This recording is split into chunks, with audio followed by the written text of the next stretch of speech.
Memphis, residents there are complaining bitterly about Elon Musk and what is going on with his particular firm. We're gonna, in a moment, we're gonna be talking with Representative Justin Pearson about that. This whole AI, first of all, this was happening in Southwest Memphis. Okay, this black community, they're on the front lines of a growing environmental fight, and his AI company XAI. They are the ones who, of course, he built to take on OpenAI and ChatGPT.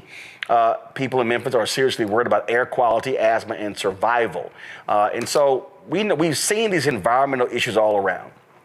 And what Elon Musk has been doing with Donald Trump's approval, what they've been doing is targeting their critics. You see how he's been going after every federal agency where there has been an investigation of him.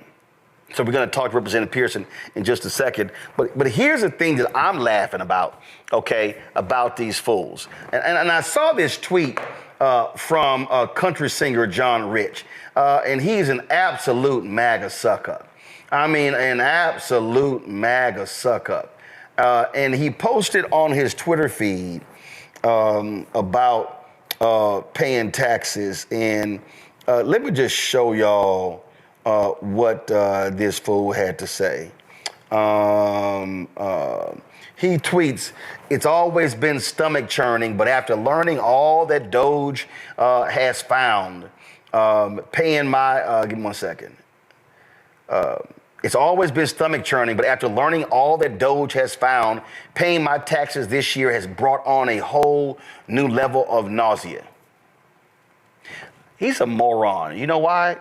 Because all Doge keeps doing is backtracking on what they claim they found. Now remember they said, we're going to find $2 trillion in savings. Then it's, we're going to find $1 trillion in savings. Then they said, we're going to find $500 billion in savings. Then they said, we found $150 billion in savings. Well, check this out. This is Doge went weeks without updating its webpage. Then, just after midnight on Tuesday, it removed nearly $1 billion worth of previously claimed savings. Right here, it says the website is filled with errors, include typos and references to multiple state mental health facilities as mental health retardation centers. They claim savings for hundreds of individual cuts also fluctuated from update to update. They lying. They lying. Political sense, they lying. I mean, the number just keep changing. They lying. Where's the evidence at? Where's the damn evidence? The New York Times wrote a great piece about it, and I mean, to debunk everything. Where's the evidence? Like you said, every time they put something up, they got to take it down because they get called out on their lies. There's no proof.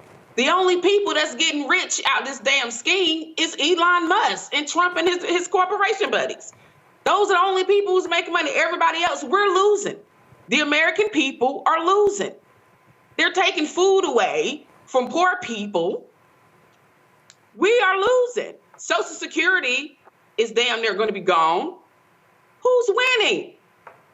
Not us. They're winning. And they have no damn evidence. So what the hell are they talking about? I mean, you know what? Here, look, I'm glad I'm from the hood. I'm glad I was born and raised in the hood. You know why? Because I know a con man when I see one.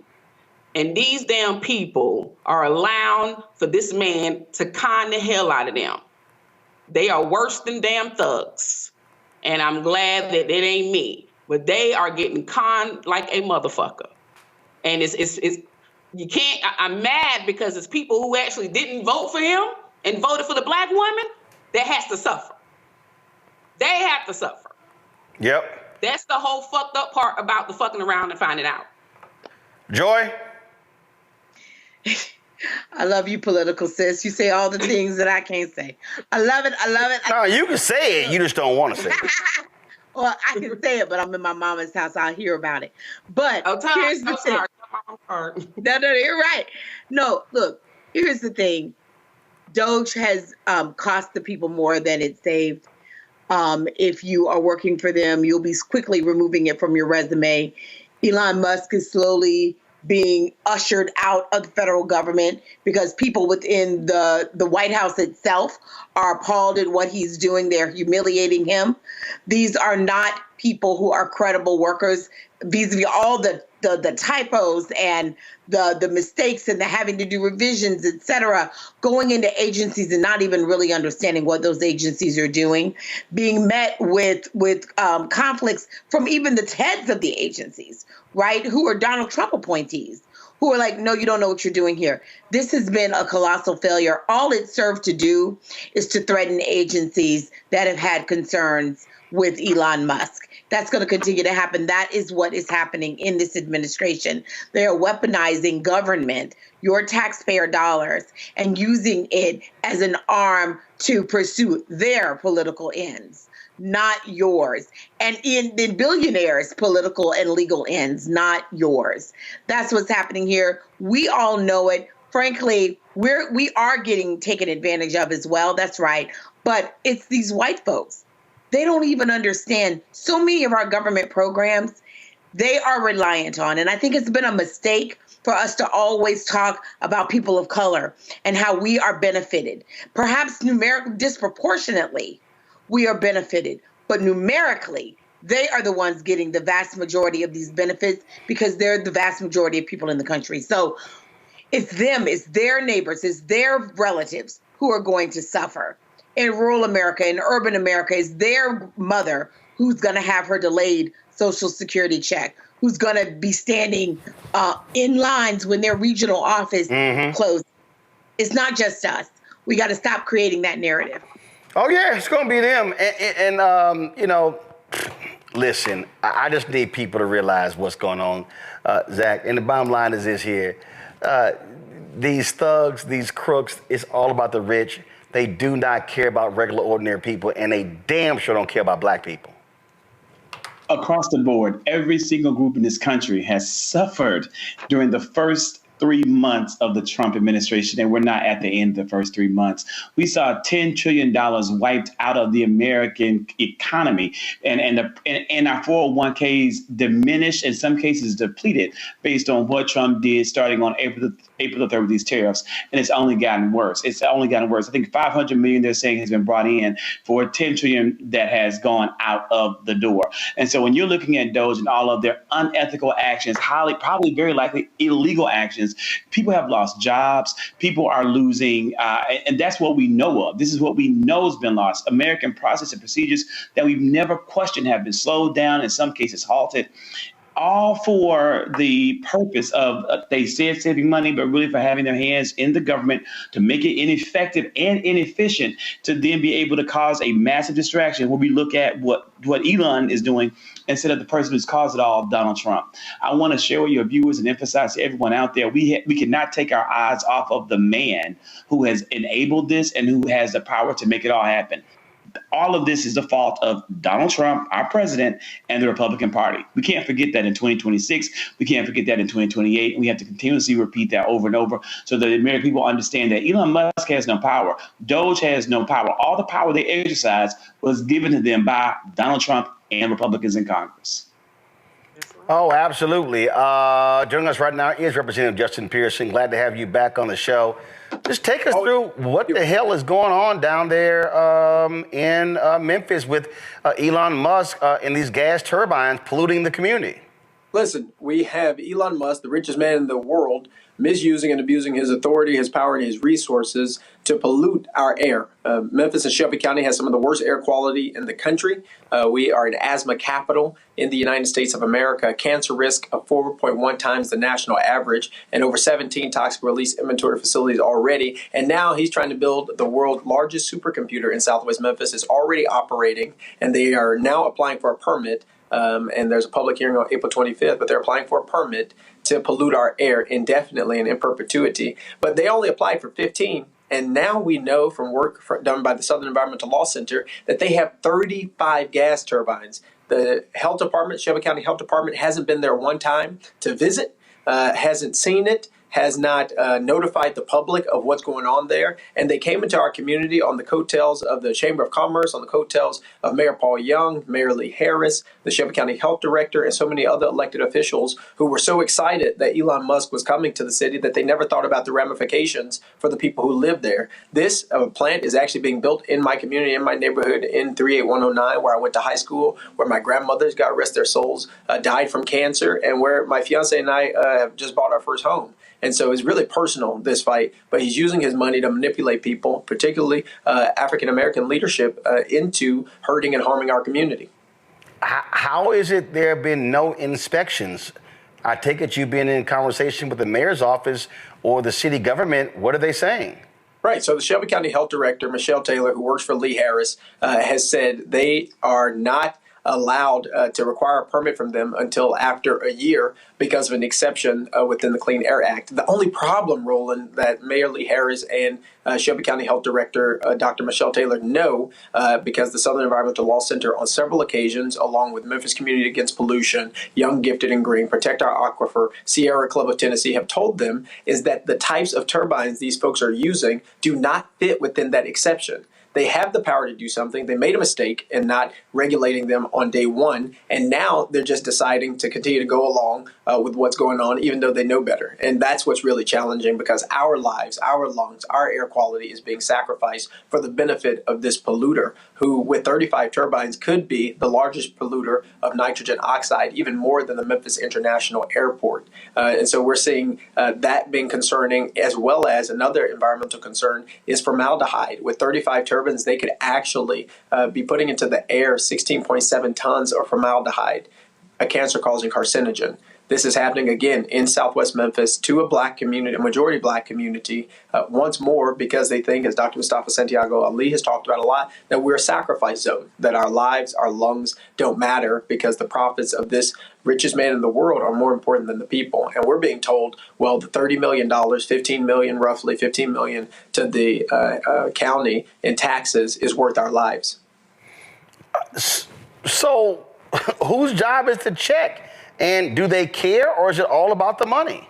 Right. I think it's a lackadaisical, callous attitude toward people who have been suffering for a long time. You don't get to the point where a company can come into our city without anyone, without many of us who are elected even knowing about it, because the mayors, the public utility signed non-disclosure agreements preventing them from actually talking about this project. We just learned this past week from some reporting that not only did they sign non-disclosure agreements, not only did Elon Musk and his company just pop up on the scene and tell us they were in our community and start polluting our community without permission, without permits, but they wanted to tout, well, we're not getting any public dollars. We're not getting any payments in lieu of taxes and things like that. But new reporting has shown they were actually given help by our assessor to not pay taxes. So it's $12 billion worth of equipment. The assessor taught them how to scheme the system so that they would only pay taxes on $2 billion of that. And even of that, it's a fraction of what they're actually supposed to be paying. Money is the guiding principle, but it's not money that is going to be to the benefit of the people in Memphis and Shelby County, because the consequence of not having air, which is a human clean air, which is a human right, is immoral, unjust, and so wrong. And so, yeah, it's the money, but it's not about money for us. It's about money for him and people's political talking point that, they helped to make this happen. But they did not and have not considered the people. And that's my problem. And Shelby County Health Director Michelle Taylor is responsible for that. Shelby County Mayor Lee Harris is responsible for that, as well as other elected officials. But right now, we need to deny this permit. Right now, we need the health director to go to XAI, to this plant, to see what they are doing, to see what pollutants are being put into the air, and to do something. They have the responsibility now. I can't stop him from coming. That was Mayor Young's job. That was the Chamber of Commerce's job. But we literally have been sacrificed on the altar of this capitalistic exploitative system just to have a data center take our water, pollute our air, and hurt our communities just for the pride of some people without thinking about us at all. And this is the thing I'm always trying to explain to people, because, listen, I cover city government. I cover county government. And it's always jobs, economic. But you kind of got to give a damn about the health and the air and the water and the quality of life of the people there, because that job doesn't mean jack if it shortens your life. Donald Trump and his thugs, they have canceled the lawsuit in Louisiana that's against the petrochemical companies that's in a cancer alley killing black people. They just declared it was an illegal DEI settlement in Lowndes County, Alabama, where raw sewage was backing up into the homes in the front and the backyards of black people who live there. It's been going on for decades, and they're shutting that down. So this is a matter of life and death for people of color, but especially for black people. Especially for black people and also for poor communities. So I was with Catherine Coleman Flowers and Vice President Gore the day before yesterday, and she was talking about the fact that the Department of Justice is no longer going to ensure that people have the protections from having sanitation and sewage issues that they currently have in Lowndes County, but also all across the Black Belt and all across the country. If we do not have the protections of our air, if we do not have protection of our water, if we do not have the protection of our soil, our human rights as well as our civil rights are what is being destroyed. And that's what we're seeing happen, particularly when city governments, county governments, health departments are having a lackadaisical attitude toward the people they are supposed to serve. Look, I don't expect Donald Trump to like me, Elon Musk to like me. I don't like them either. I don't even expect them to follow the Constitution or the Democratic Constitutional Republic experiment, right? Like, they don't care about it. They care more about being and operating as authoritarians in a dictatorial way, supporting this technocracy. They got their own agenda. But the people who we elect most directly, the people who live in the communities and the counties where we serve, have a responsibility to do all that they can to protect us using the laws and regulations that are in place. I can't stop Donald and Elon from doing what they're going to do, but we have a responsibility of making sure our mayors, our city councilors, our county commissioners aren't being bought out, aren't being sold out to these corporations and to these billionaires and these millionaires who are puppeting them around and giving them their talking points instead of those folks being true to what they said they were going to do when they ran for office, which was listen to the people, talk to the people, fight for the people, and work for the people. And that's not what's happening. These data centers are just finding communities that they can easily exploit. And they're treating us like we're some extractive colony of this country, some extractive colony of our communities. And that definitely happens in Cancer Alley, St. James. And I know a lot of good organizers there. We're connected. They're fighting for their lives. And that's what people have to realize. That's why I am naming names. That's why I'm saying all these things, because we have to realize there is a fierce urgency to protect the lives of people in Black communities, in poor communities, in rural communities all across this country that are suffering because folks are wanting to take selfies and pictures with these billionaires and not listening to and looking at the consequences of asthma and children who are missing school, COPD, cancer, and the fact that it literally is taking years off of people's lives. Questions. Joy, you first. Well, first of all, my condolences to you on the loss of your brother. And congratulations to you for the way that you stood up for your family and the constituents you serve. You are an example of why we need folks working and running at the local level. So thank God for you. So a couple of things. One, can you just talk about like the fact that you're not saying you don't want jobs? You just want safety. You don't want people to die in the process of getting them. Can you just speak to a little bit to that? Because there's someone out there who's listening who thinks Democrats or progressives or environmentalists even are trying to stand in the way of American jobs. We're not trying to do that. What we're trying to say is you can have jobs, you can have safety as well. Can you just talk a little bit to that?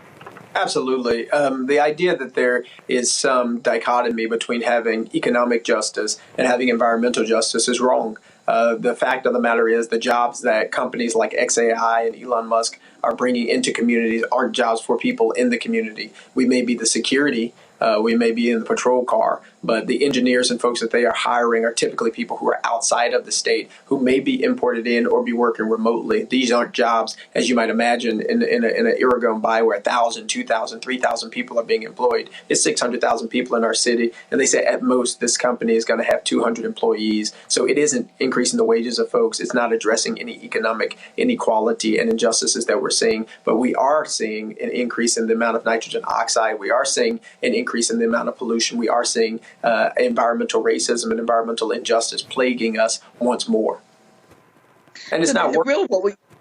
Yeah, I mean, so that is also for our mayors and other people. When you're assessing these deals, the question is how many jobs are going to be in your community, brick and mortar jobs that you all are going to get, even if they're virtual jobs, but they're in your community, feeding back into your tax base and not taking away with all the money you're going to have to spend cleaning up the mess that they've made. So you're so right. And if you are a mayor out there, these are the things. If you need more sophisticated folks to help you make an assessment of whether this is a good deal for you in the long term, then you need to ask for it. Not all that glitters is gold. And if Elon Musk is coming to your community, let's be clear. He does not care about America or Americans. I got it. Political sis. I got to get this question. Political sis. Hi, Justin. Nice to meet you. Thank you for giving us a great example of what environmental racism is. This is why it's so important for people. We try to get people to vote, especially our folks. When it comes to these companies, they pollute and they go all into Black communities. It's so many studies out there that shows that we are impacted the most by this. Can you kind of give me a percentage, and that's all I want to know, of the Black folks that's within your community or this community that's being affected? Yeah, it's about 97%. So, yeah. Thank you. Thank you for all that you do. Thank you so much. Again, to your point, it's a textbook case of environmental racism, but environmental racism doesn't get to the place that it is without a perpetuation of harms that have been okayed over decades. It's no surprise that the same places that are redlined are the same places that have the industrial parks and the industrial plants. It's no coincidence that these are the same places that are educationally deprived, politically deprived, environmentally degraded. We have to have elected leaders and appointed leaders who listen to the voices of the constituents who are crying out and don't continue to perpetuate the harm just because that's the way that things have always been. Zachary? I think it's fair. I think it's also fair to say that we are not going to get anything done. It's going to get worse before it get better because of this administration who's trying to do away with the EPA. Yep, well, that's definitely the case. Zachary?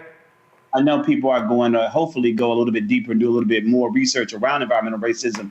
And so just for those watching, you got Cancer Alley, you had the Flint water crisis, you had the toxic PCB landfills in North Carolina, and then you also have what's happened with the Navajo Indian reservations out with the uranium mines. I want to ask, this is a question I have for you, just shifting a little bit, sir.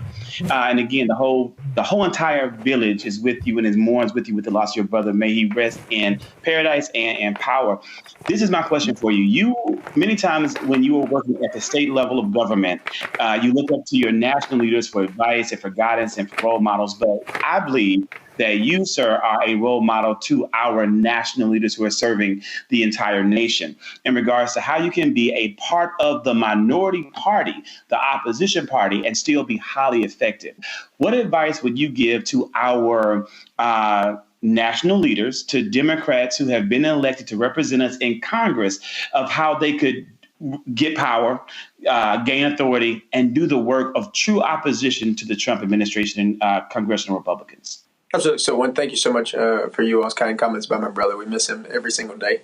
And look, a place that you can get more information is the nonprofit that I helped to found, and that's helping to lead this fight, Memphis Community Against Pollution, memphiscap.org. That's memphiscap.org. Submit your public comments as well while that's available against Elon Musk and as well against the Tennessee Valley Authority, which is seeking to build 6 gas combustion turbines in our community as well. Look, to be an effective opposition party, we have to recognize where we do have power. We have people power. You can see it through town halls. We had a town hall expecting 100 people. We got over 350 people this past Saturday, just strictly about environmental injustice and about what's happening with Elon Musk, XAI, and TVA. There's a lot of energy in this moment in time. And the democracy itself, right? It's the consent of the governed. We have to get the people who are interested and engaged in fighting back in the fight alongside us, which is why we're having some protests this upcoming week. It's why we're going to be attending the public hearing and have hundreds of people organized to do that. Because while I am a state legislator, right, I'm up here in Nashville, was just fighting for some bills, against some bills, but I also realize I'm a Memphian. I'm a person who lives in Shelby County, and I have a responsibility to use any influence, any power that I have there as well to elevate the causes and the concerns of the people who are being oppressed the most. And for people who are in Congress, the fight isn't just to fight Donald Trump just by talking about it. It's to find the ways that his policies are directly impacting our communities and do what we can at the city council, at the county commission, at the state level if you're in a more favorable state for Democrats to resist. And I think that is where our politics has to become much more inclusive. And I mean that not just in building the movement for justice rooted in love with Black folk, white folk, Latino folk, Asian folk, documented, non-documented, queer, straight, and all that. And not just that, but politically, our state leaders need to be connected with our mayors, need to be connected with our city councilors, need to be connected with our county commissioners in a much more intentional way, because we have to find the places where our power can be strongest and build from there. Pearson, we appreciate it, man. Keep up the good fight. Thanks a lot. Hey, we're in this thing for the long haul, and we in it together. Love and appreciate y'all. Indeed, appreciate it. Thanks you so very much. Hello, I'm Isaac Hayes III, founder and CEO of Fanbase. Listen to what I'm about to tell you. The window to invest in Fanbase is closing. We've raised over $10.6 million of our $17 million goal. That means there's room for less than 6,370 people to invest in Fanbase for the average amount. The minimum to invest in Fanbase right now is $399. That makes you an owner in Fanbase today. Go to startengine.com/fanbase to invest. Why? Because current social apps have taken advantage of users for far too long, with content suppression, shadow banning, harmful racist content, and no real tools for monetization and equity. Fanbase has over 1.4 million users and counting, allowing anyone to reach all their following and monetize their content from day one. Social media is the new TV, and whoever owns the apps that distribute that content have the opportunity to own potential billion-dollar companies. While big platforms with uncertain futures are failing to serve their users, Fanbase is stepping up to fill the gap. Don't wait until it's too late. Invest now, invest for yourself and your future. Go to startengine.com/fanbase and own the next generation of social media.